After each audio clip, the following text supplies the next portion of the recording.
তার জন্য আমরা 5 দিন রাস্তায় বসে আছি। তাই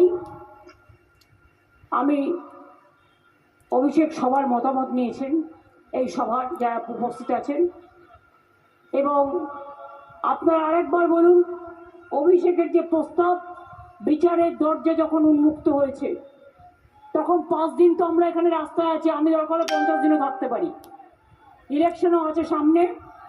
তাহলে আমরা কি ধর্নাটা আজকের মতো টেম্পোরারি উইথড্র করতে পারি? আমি সরাসরি আসবো শঙ্কুতে পণ্ডার কাছে। আপনারা বলছিলেন যে মমতা বন্দ্যোপাধ্যায় তিনি তার নাকি অনেক কিছু পরিকল্পনা রয়েছে, জানি না কি পরিকল্পনা বা কি অবস্থা, কিন্তু মমতা বন্দ্যোপাধ্যায় বলছেন তার নাকি অনেকটাই প্রাপ্তি হয়ে গেছে। কি এমন প্রাপ্তি হলে 5 দিনে, যে 5 দিন আগে পর্যন্ত হয়নি, এই 5 দিনে এমন কি হলো তিনি তৃণমূল কংগ্রেস ধর্ণা তুলে দিল? তাহলে এরপর তো আপনাদের ইস্যু কম পড়ে যাবে নাকি? দেখুন, ওনার বক্তব্যের আজকে একটা নতুন সূত্র, সমাধান সূত্র বেরিয়েছে সারা পশ্চিমবাংলা এবং ভারতবর্ষের জন্য। সেটা হচ্ছে রাস্তায় বসলেই বিচার পাওয়া যায়, তাহলে আর আদালতে যাওয়ার কি বা দরকার। উনি বললেন যে 5 দিন রাস্তায় বসেছেন, যথেষ্ট বিচার পেয়েছেন, তাহলে তৃণমূল এবং তৃণমূল অনুগামীরা আগামী দিন থেকে আর আদালতে যাওয়ার দরকার নেই। যার যা অভিযোগ হবে, যার যা বক্তব্য থাকবে, হ্যাঁ, থানা, পুলিশ, আদালত, কোর্ট এসব যাওয়ার দরকার নেই। ওনার মতো রাস্তায় গিয়ে বসবেন এবং তারপরে 5 দিন ন্যূনতম ধর্ণা দেবেন, দিলেই বিচার পেয়ে যাবেন। আসলে মমতা বন্দ্যোপাধ্যায় এই ধর্ণা করলেন কেন, এটা বুঝতে হবে। মমতা বন্দ্যোপাধ্যায় ধর্ণা করলেন তার প্রথম এবং প্রধান কারণ হচ্ছে, সারা পশ্চিম বাংলায় ভারতীয় জনতা পার্টি যে যাত্রা শুরু করেছে, সেই রথযাত্রায় জনজোয়ার আছড়ে পড়েছে। তাকে যাতে সাংবাদিকদের কাছে আদারওয়াইজ অ্যাড্রেস করা যায়, ব্যালেন্সিং স্টোরি ফ্রেম করা যায়, তার জন্য তার এখন ক্ষমতা কমে গেছে। তিনি সারা রাজ্যে তৃণমূল কংগ্রেসকে নিয়ে রাজনৈতিক কর্মসূচি করতে পারবেন না, যদি ডাকেন লোক হবে না। সেই কারণে কলকাতায় বসে একটা কিছু প্যারালাল দেওয়ার চেষ্টা, নাম্বার 1। নাম্বার 2, তিনি কোন সময় করলেন? তিনি এমন সময় একটা রাজনৈতিক কর্মসূচি করলেন যাতে সার্কাস, যাত্রা, থিয়েটার, নাটক, সঙ্গীত চর্চা, আলোচনা ইত্যাদি সবকিছু মিশিয়ে একটা 5 মিশালি মমতার অনুষ্ঠান হলো।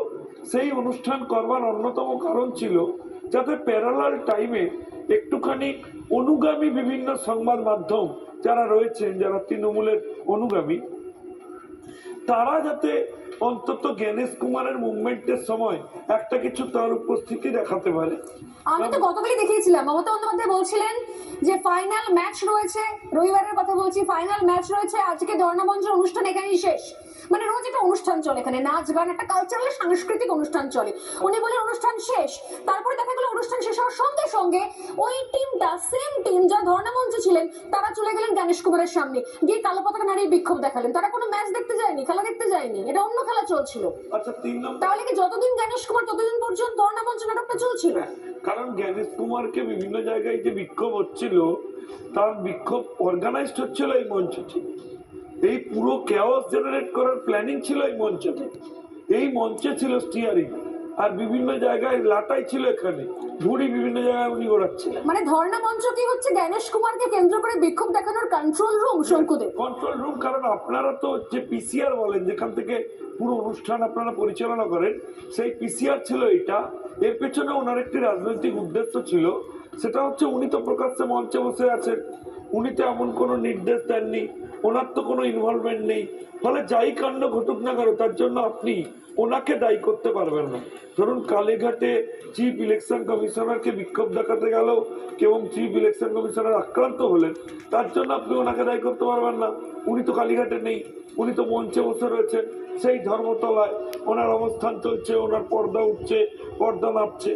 আমি আপনাকে খুব দায়িত্ব নিয়ে বলছি যে আজকে হাইকোর্ট, আজকে সুপ্রিম কোর্টে যা হয়েছে, তারপরে উনি যে আজকে বসে থাকবেন না সেটা স্পষ্ট হচ্ছে। কারণ সুপ্রিম কোর্ট আজকে ঠারে ঠারে ওনার আইনজীবীকে এবং ওনাদের বুঝিয়ে দিয়েছেন যে এই সমস্ত নাটক সুপ্রিম কোর্টে আর চলবে না। রাজ্যসভা দিয়েছেন বলে আমি দেখলাম একজন মাননীয় আইনজীবী তিনি যে লেভেলে গেলেন তাকে প্রায় আইনজীবীর কি করা উচিত না উচিত তা বুঝিয়ে দিলেন সুপ্রিম কোর্ট।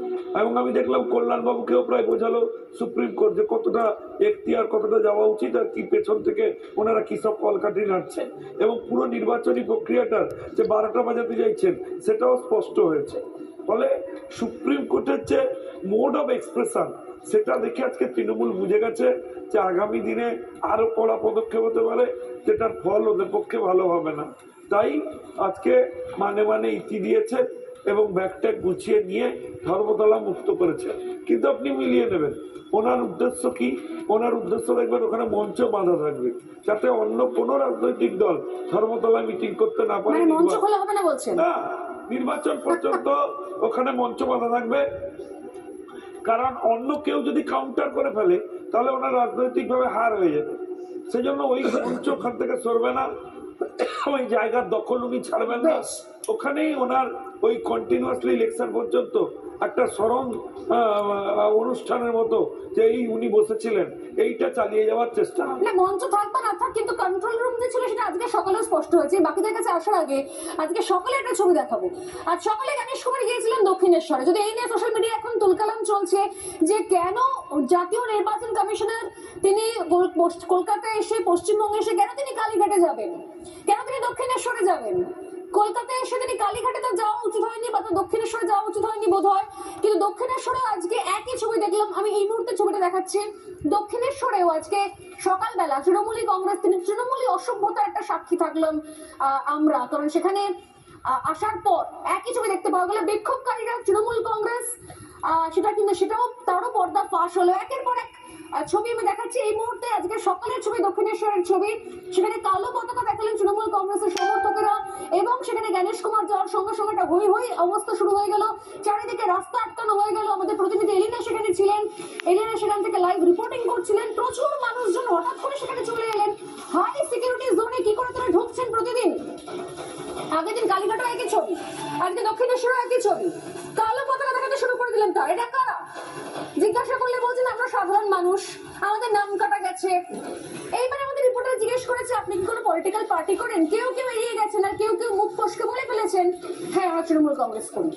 গতকাল একটা পর্দাফাশ করেছিলাম, দেখিয়েছিলাম যে কালীঘাটে মগরাহাট থেকে আসা মারিয়াম নস্কররা তারা তৃণমূল কংগ্রেসের সমস্ত সভায় যায়, তারা বড় বড় প্ল্যাকার্ড নিয়ে দাঁড়িয়েছিল। আর আজকেও সে একই ছবি। কি বক্তব্য, কেন তারা ছিল? কিছুক্ষণ আগে মারাত্মক অভিযোগ বিজেপির তরফ থেকে যে আসলে ওই ধর্ণা মঞ্চ ছিল ওখানকার কন্ট্রোল রুম, যাতে ওখান থেকে বসে বিভিন্ন জায়গাতে গণেশ কুমারের গতিবিধি অবজার্ভ করে সেখানে একটা বিক্ষোভ তৈরি করা যায়, একটা অশান্ত পরিবেশ তৈরি করা যায়। দেখি আজকে সকালে কি হলো, দেখুন বক্তব্যগুলো। আপনার নাম আসেনি ভোটার তালিকায়? না, আসেনি। 3 বার পাঠিয়েছি, আসেনি। আমরা নির্বাচন কমিশনারকে ঘিরে বিক্ষোভ দেখাচ্ছি। কি দাবি রয়েছে আপনার? মানে দাবিতে আমি এখানে ভোটার হতে চাই। আপনারা কোন পার্টি করেন? আমরা তৃণমূল করি। আমাদের একটাই দাবি, একটা বৈধ ভোটার যাতে বাদ না যায়। আপনার নাম ভোটার তালিকায় নেই? আমার থাকতে পারে, কিন্তু আমার প্রতিবেশীর নাম থাকবে না কেন? এটা গণেশ কুমার কাছে জবাব আছে। প্রতিবেশীর জন্য আপনারা এখানে চলে আমরা মানব ধর্ম, আপনার যদি একটা বিপদে পড়ে আমরা মানব ধর্ম হিসাবে তাদের পাশে দাঁড়াতে চাই। আপনারা কি কোনো পার্টিকুলার কোনো রাজনৈতিক দলের সঙ্গে? আমরা বাঙালি, আমরা ভারতীয়। আপনার নাম কি ভোটার তালিকায় আছে না নেই? আমার নাম ভোটার তালিকায় আছে, কিন্তু আমার পরিবারের লোকের ভোটার তালিকায় নাম বাদ গেছিল। আমার এক জেঠির নাম বাদ গেছিল। সেখানে দাঁড়িয়ে তিনি অসুস্থ পর্যন্ত হয়ে পড়েছিলেন। সেখানে সেই জায়গায় দাঁড়িয়ে সাধারণ মানুষকে যেভাবে হয়রানি করা হচ্ছে, ওনার তো নিজস্ব পদত্যাগপত্র জমা দেওয়া উচিত। আপনারা কি কোনো রাজনৈতিক দলের সঙ্গে যুক্ত কোনো পার্টিকুলার পার্টি করেন? আমি এই কোশ্চেনটার জবাবই দিতে চাই না, কারণ রাজনৈতিক দলের বাইরেও একটা মানুষের ব্যাপার থাকে। প্রত্যেকটা মানুষের পাশে প্রত্যেকের আগে ব্যক্তিগত বিষয় থাকে এবং জিজ্ঞাসা করলে পরে জানা যাচ্ছে। আমি শুরুতেই শোনালাম যে রেনু হালদার বলে একজন বিক্ষোভকারী, তিনি স্পষ্ট বলছেন যে হ্যাঁ আমরা তৃণমূল কংগ্রেস করি, তৃণমূল কংগ্রেসকে ভোট দিই। আমি অরিন্দবাবুর কাছে আসছি, তবে তার আগে আমি একটুখানি এই যে বিক্ষোভ এবং গণেশ কুমার তাকে কেন্দ্র করে এমন কি প্রাপ্তি হলো আজকে, এমন কি পাওয়া হয়ে গেল যে কারণে ধর্ণা মঞ্চটা তুলে ফেলতে হলো, একটু সৈকত গিরে রিয়াকশন দেবো। সৈকত, কি এমন প্রাপ্তি হলো মমতা বন্দ্যোপাধ্যায়ের যে কারণে এত ঘটা করে ঢাক ঢাক গুড়গুড় অবস্থা, এত বিশাল করে মঞ্চ তৈরি হয়ে সে মঞ্চ ভেঙে দিতে হলো? মানে মঞ্চ ভেঙে দিতে হয়নি এখনো, কিন্তু ধর্ণা প্রত্যাহার করে নিতে হলো। না, প্রাপ্তি অনেক কিছু হয়েছে। কি তৃণমূল প্রাপ্তি কংগ্রেস হয়েছে? মাননীয় মুখ্যমন্ত্রী বহুদিন পর এমন একটা ছবি এঁকেছেন, যে ছবি কি এঁকেছেন সেটা উনি না বোঝালে আর কেউ বুঝতে উনি তো পারবে না। গণেশ কুমারকে লিখেছেন শুনলাম, ভ্যানিশ লিখেছেন, ভ্যানিশ 4-5টা বক্স ছিল, তাতে ভ্যানিশ লেখা ছিল। মানে এটাই এসআইআর বিরোধী আন্দোলন হচ্ছে, যেখানে দাঁড়িয়ে ভ্যানিসের স্লোগান দিচ্ছেন মুখ্য নির্বাচনী আধিকারিকের নামে, দিয়ে রাস্তায় 3 দিন 4 দিন ধরে যাত্রাপালা করলেন। আর তারপর এসআইআর এর যখন রায় সুপ্রিম কোর্টের বিচারপতির কাছে ধমক খেলেন, তখন ধর্ণা মঞ্চ থেকে উঠে গেলেন। ঠিক একই সিমিলারিটি আপনি ফলো করুন। ওয়াকফ বিরোধী আন্দোলনকে মিসগাইড করা হলো, সিদ্দিকুল্লাহকে রাস্তায় নামিয়ে দেওয়া হলো, গোটা পশ্চিমবাংলাকে অশান্ত করা হলো। তারপর মুসলমানদের কি বললেন যে তোমরা ভাই এখানে সব আন্দোলন করো না, দিল্লিতে গিয়ে করো। এক্ষেত্রেও একই রকম একটা ক্যাওসের পরিস্থিতি তৈরি করতে চেয়েছিলেন। দেখুন, আমরাও ওখানে গেছিলাম। আচ্ছা বলুন তো, তৃণমূল একটা রাজনৈতিক দল, আমরা বামপন্থীর একটা রাজনৈতিক দল, ওইখানে আমরা 5 ঘন্টা 6 ঘন্টা অবস্থান করতে ডিএসপি ইন্দিরা দেবীর নেতৃত্বে পুলিশ বাহিনী নেমে গেছিল। আমি প্রথমেই আজকে আলিয়া ইউনিভার্সিটি ছাত্র শিক্ষক অধ্যাপকদের উপর যে বর্বরোচিত আক্রমণে মমতার পুলিশ করেছে তার তীব্র নিন্দা জানাই। আজকের দিনে দাঁড়িয়ে সুপ্রিম কোর্টের বিচার ব্যবস্থার মধ্যে ভরসা রেখে মুস্তারি বানুরা, এসআইআর যারা ক্ষতিগ্রস্ত পরিবার, সবাই আইনি লড়াই লড়ছে, কিন্তু মমতা বন্দ্যোপাধ্যায় ধর্ণা মঞ্চ আইনি লড়াইয়ের জন্য বা আপনার এসআইআর ক্ষতিগ্রস্ত পরিবারের পাশে দাঁড়ানোর জন্য করেন। উনি এই ধর্ণা মঞ্চ করেছিলেন শুধু ভোট ব্যাংকের রাজনীতির জন্য। উনি দেখাতে চেয়েছিলেন সংখ্যালঘু মানুষদের একটা বড় স্টেটমেন্ট। আমি এক লাইন শুধু বলি, উনি একটা ভয়ঙ্কর জানতেন যে statement ধর্ণা করে আসলে কোনো লাভ হবে না, তাহলে শুধুমাত্র সংখ্যালঘুদের জাস্ট দেখানোর জন্য যাবে। উনি কি বলছেন স্টেটমেন্ট বলছে, ওনাকে তো অবিলম্বে ইলেকশন কমিশনের সুমোটো মামলা করা উচিত, সুপ্রিম কোর্টের সুমোটো মামলা করা উচিত। উনি বলেছেন একটা কমিউনিটি যদি একজোট হয়ে যায় তাহলে আমরা আছি বলে আপনারা বেঁচে আছেন, একটা কমিউনিটি একজোট হয়ে গেলে আপনারা মুছে যাবেন। তার মানে কি, একজন সংবিধানে শপথ নেওয়া মাননীয় মুখ্যমন্ত্রী এই রাজ্যের মাটিতে দাঁড়িয়ে কমিউনাল হেট্রেড স্পিচ দিচ্ছেন, তারপরে তার বিরুদ্ধে সুমোটো মামলা হবে না? নির্বাচন কমিশন আমি শুনলাম আজকে নাকি তালিকা চেয়েছেন যে কোন কোন পুলিশ অফিসার 21 ভোট পরবর্তী মামলায় তারা ওই থানার দায়িত্বে ছিলেন কিংবা পুলিশের অ্যাডমিনিস্ট্রেশনের দায়িত্বে ছিলেন। সবার প্রথমে তো রাজীব কুমারকে অ্যারেস্ট করা উচিত। 21 সালে ভোট পরবর্তী হিংসায় রাজীব বাবু যে দায়িত্ব নিয়ে এই রাজ্যে বিরোধী দলের কর্মীদের উপর অত্যাচারের ব্লুপ্রিন্ট সাজিয়েছিলেন, পুলিশকে অকেজ করে দিয়েছিলেন, তার বিরুদ্ধে নির্বাচন কমিশনের ব্যবস্থা নেওয়া উচিত। এই যে কেষ্ট, বিষ্টু, শওকত আর সর্বোপরি মমতা বন্দ্যোপাধ্যায়, যিনি প্রকাশ্যে মঞ্চে দাঁড়িয়ে হিংসাত্মক হুমকি দিচ্ছেন, এরপর আপনার মনে হয় এবারে নির্বাচন শান্তিপূর্ণ হবে? আমরা পরিষ্কার 3টে দাবি জানিয়েছিলাম: নির্বাচন কমিশনের ব্যবস্থা, সুপ্রিম কোর্টের অর্ডার, সুপ্রিম কোর্টের বিচার ব্যবস্থা, তার উপর আমাদের ভরসা রাখতে হবে। কিন্তু মাননীয় মুখ্যমন্ত্রী এই ধর্ণা থেকে আমরা কি পেলাম না? আজকের দিনে দাঁড়িয়ে এই প্রশ্ন তো উঠবে, 4 দিন ধরে এই ধর্ণা মঞ্চের খরচ, এই টাকাগুলো এলো কোথা থেকে? সরকার কি দায়িত্ব নিয়ে তৃণমূলের দলীয় কর্মসূচি পালন করলো? একটা ধর্মতলার ব্যস্ততম রাস্তায় 4 দিন ধরে লেন বন্ধ রেখে মমতা বন্দ্যোপাধ্যায় ভোট ব্যাংকের রাজনীতি হবে আর রাজ্যের মানুষ চুপচাপ বসে থাকবে? গোটা রাজ্য জুড়ে একটা বিরোধী রাজনৈতিক দলের কর্মীদের একটা মঞ্চ বসাতে গেলে সেখানে পুলিশ মারধর করে। পুলিশ কি তাহলে তৃণমূলের হয়ে দালালি করছে, যে কাজ রাজীব কুমার করতেন? আপনারা আলোচনা করেছেন গতকাল যেভাবে রাজীব কুমারকে স্যালুট করেছে, যেভাবে নির্বাচন কমিশন ব্যবস্থার উপর অনাস্থা তৈরি করে দিয়ে কি বানাতে চাইছেন মমতা বন্দ্যোপাধ্যায়? এসআইআর এর পুরো প্রক্রিয়া করেছে মমতা বন্দ্যোপাধ্যায় প্রশাসন। কেন তখন প্রশাসনকে লেলিয়ে দেওয়া হয়েছিল যাতে বিরোধী দলের কোনো ক্যাম্প না হয়, কোনো বিরোধী বিএলও থাকবে না, শুধু তৃণমূল থাকবে? সৈকত, আপনি তো মানে মমতা বন্দ্যোপাধ্যায় ধর্ণাকে সাপোর্ট করতে পারছেন না, আপনি মমতা বন্দ্যোপাধ্যায় এসআইআর এর মুভমেন্টকে সাপোর্ট করছেন না, আপনি তৃণমূলের পাশে নেই তো? উনি তৃণমূলের ভোট ব্যাংকের রাজনীতি করছেন। উনি আরো বেশি করে রাজ্যের কোটি কোটি ভোটারকে বিপদে ফেলছেন। কেন বলুন? 45 দিন, 7ই মে 45 দিন আগে এখানে ভোট ঘোষণা করতে হবে। এই যদি রাজ্যের পরিস্থিতি থাকে, যদি ভোট কোনো কারণে ডেট ঘোষণা না হয়, তাহলে কোন দিকে আমি আপনার মতো আরো অনেকের কথাই জিজ্ঞাসা করছি। বলছি আপনি তাহলে তৃণমূলের এসআইআর এর ধর্ণা মঞ্চকে সাপোর্ট করছেন না, আপনি তাহলে তৃণমূলের পাশে নেই, তাই তো? দেখুন, বামপন্থীরা তৃণমূলের পাশে, আমি আপনার কথা বলছি, আপনার কথা, আমি পলিটিক্যাল জায়গায় যাচ্ছি না সৈকত, খুব সহজ প্রশ্ন বলছি। আপনি তো ধর্ণার এই মঞ্চবিতে ধর্ণা রাজনীতিকে সাপোর্ট করছেন না, রাইট?